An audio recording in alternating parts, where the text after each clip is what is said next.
welcome back to the channel. Let's tackle today's problem. Today we are looking at a really interesting sequence building problem called number of ZigZag Arrays I. I'll walk through the whole thought process step by step, but if anything feels confusing, please ask away in the comments, and I will make sure to reply. Here is the problem page itself. It looks a bit wordy with the rules, so let's translate this into plain English. We are asked to build a list of numbers, and we are told exactly how long this list needs to be. We'll call that length n.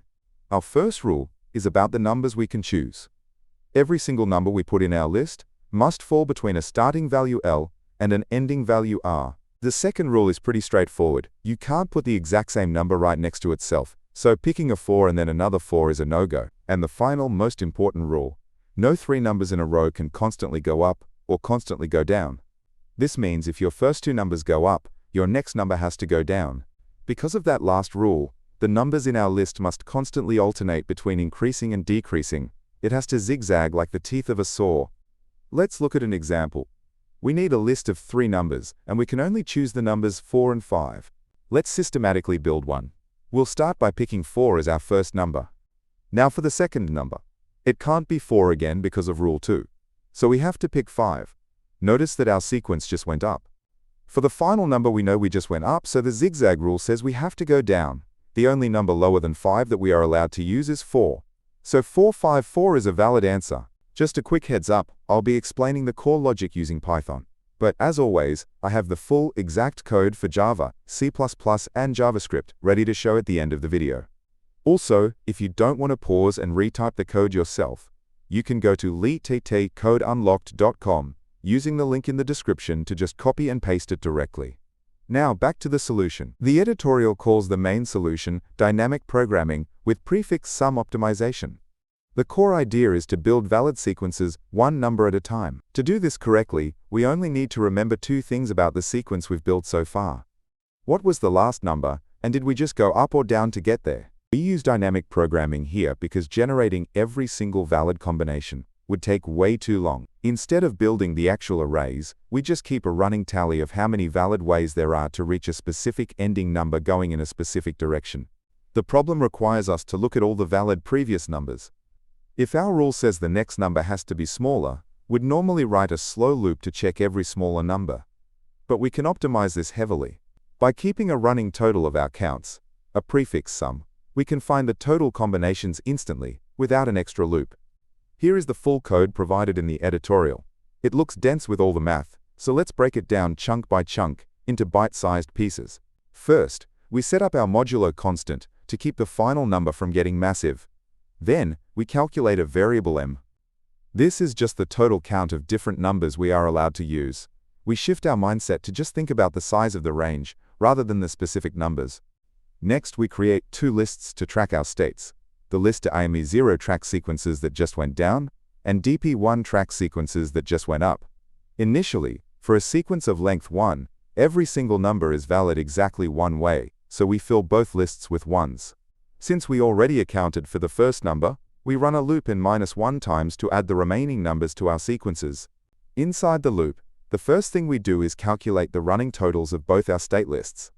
The list sum0 holds the running totals for the downward states, and sum1 holds them for the upward states. This is what saves us from having to write a slow nested loop. Now we figure out the new downward states. If we want to go down to a certain number, the sequence before it must have just gone up to a bigger number. So we grab the running totals from our upward tracker, skipping the very last element, to make sure the previous number is strictly larger. Updating the upward states is similar, but in reverse. If we want to go up to a number, the previous sequence must have gone down to a smaller number. We take the grand total of all downward combinations and subtract out the ones that are too large, which leaves us with exactly what we need. Finally, once the loop finishes, we just add up all the combinations left in both of our trackers, apply the modulo one last time, and return the result. Code can be hard to visualize, so let's run a simple example through a trace table. If we only need a length of 2 and our range size is 3, we start with all 1s. We calculate our running totals, which become 0, 1, 2, 3.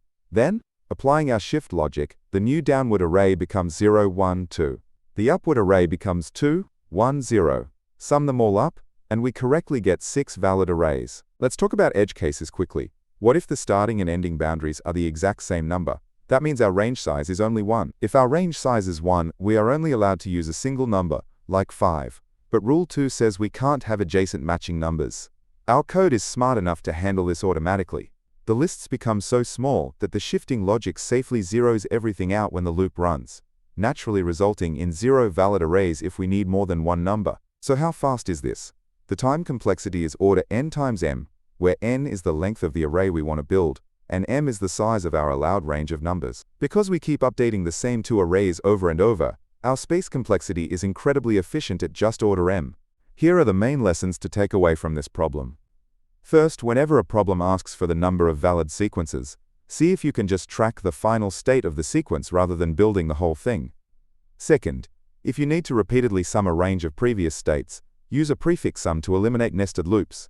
Alright, that covers the Python solution and the core logic. As promised, here are the full solutions for Java, C++, and JavaScript. Remember, you can just go to leetcodeunlocked.com via the link in the description to copy and paste the exact code without having to type it all out. Here is the full translated solution in Java using standard arrays.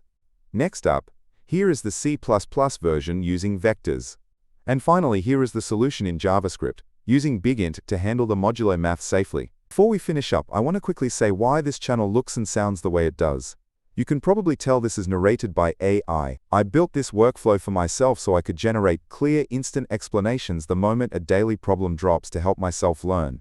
It helps me study faster, and I upload them here in case they help you too. I've tweaked the format recently to make the slides much faster, so let me know what you think about this new pacing in the comments below. Also, I don't put ads in these videos, and I don't take sponsorships. I also want to mention I have another channel called Leetcode Unlocked. I'm on a mission to eventually post a solution for literally every single Leetcode problem on the platform. If you want to study problems outside of just the daily challenge, make sure to check it out. If you want to help support the channel and my goal of covering every problem without running ads, you can donate at buymeaboba.com/leetcodedaily. Please make sure to like, subscribe, and turn on notifications. I post the daily Leetcode problem as soon as it comes out, so you can get your streak done early. Keep coding, and I'll catch you in the next one.